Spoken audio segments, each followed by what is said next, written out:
DJing. DJing, yeah. Is Flexican one of the best DJs from Holland? Is the Flexican one of the best DJs of Holland? I don't know, man. You don't ask.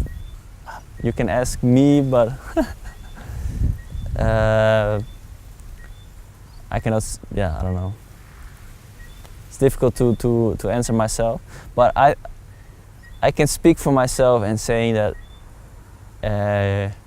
I've been doing this quite some time, and DJing for me is like second nature. And like Jimi Hendrix had his guitar and his amplifiers, and I think I have my 2 CD players, and I can really go blindfolded and start DJing. And I think I can do it really in my sleep or whatever. And yeah, I really love it, and I think it's a passion of me, and trying to experiment and not stuck in the same thing, and not doing the same old trick, and not doing the same old sets, and just play new music, play old music. And yeah, I think that distinguishes me from other DJs. I don't know, yeah, it's my way of DJing, and I'm thankful that I'm still doing it. Yeah. What do I think about the new generation DJs? Is I think some are really good, some are really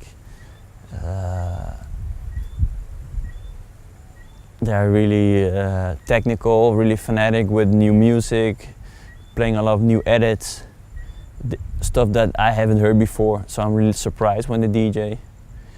And I think they do their homework, and I'm glad there are a couple of DJs that do that. But there are also a lot of DJs that are really they think too easy about the DJ way of doing things, because DJ is like craftsmanship. It's something that it takes time to really learn it, and you can learn with CDs and MP3 players and whatever, and it's nowadays much easier to DJ with laptops and stuff like that.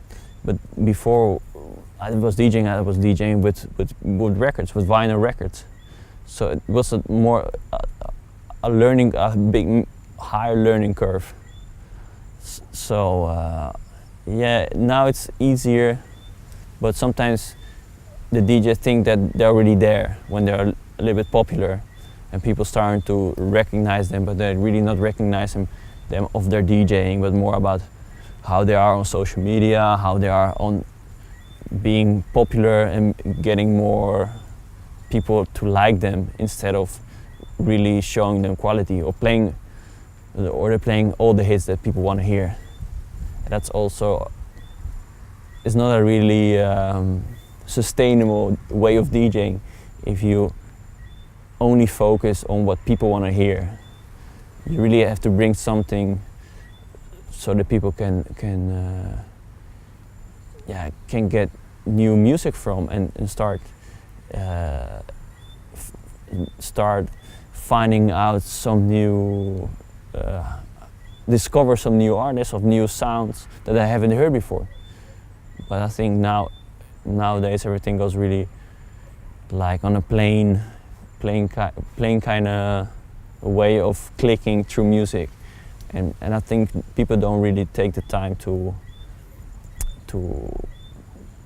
develop a way of searching for new music and also new styles and songs that I haven't heard before.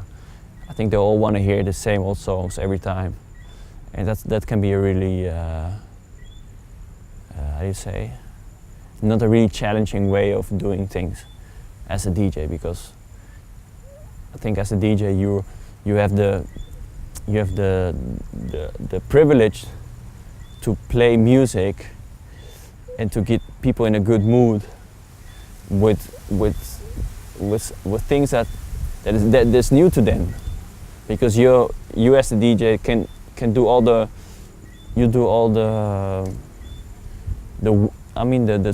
research, and so people have to be a little bit more, you say, it depends on what kind of crowd you have, but a lot of people, they only want to hear the hits. And that's easy, but I think if you can move a crowd with not playing hits and they are dancing, then as a DJ you really did a good job. Then you did something that is difficult, but if you manage to do that, that's really, how do you say, really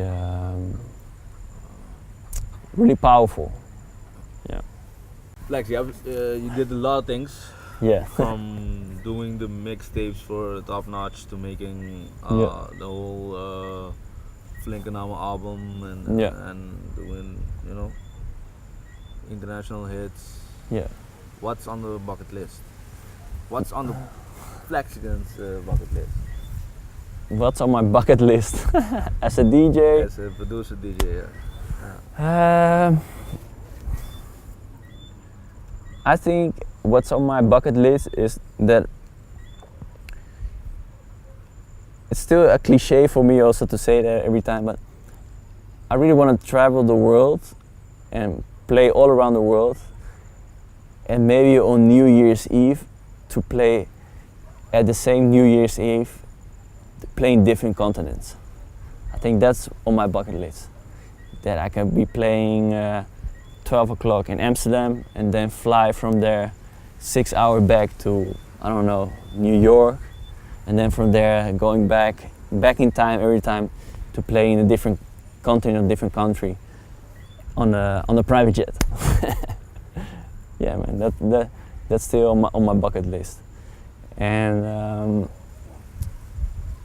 but I think as older you get, your bucket list gets more, is more or less materialistic or so. It's more like you start develop more time for enjoying where you're traveling to, then going in and out and go to the next one, and not really seeing the culture, the people, not making new friends. Now I'm like more try to connect with local people, just eat some good local food, see a little bit the country, and not be really like in and out for working. Because you have now the privilege to meet a lot of people that you otherwise never will meet, and you can do it now with music. And I think that's really that's like a gift that you get to really have a lot of experiences that you can take with you when you're older, and when you die you say to yourself, "Whoa, I had a really nice life, experience a lot of different stuff all around the world, and not just only DJing and making money and just go in and out and not really enjoying the places that you are in." And I think for me on my bucket list is traveling more, making more new friends, and also enjoying myself doing that, and not be like a workaholic and not really seeing the difference in different kind of festivals that you're traveling in, and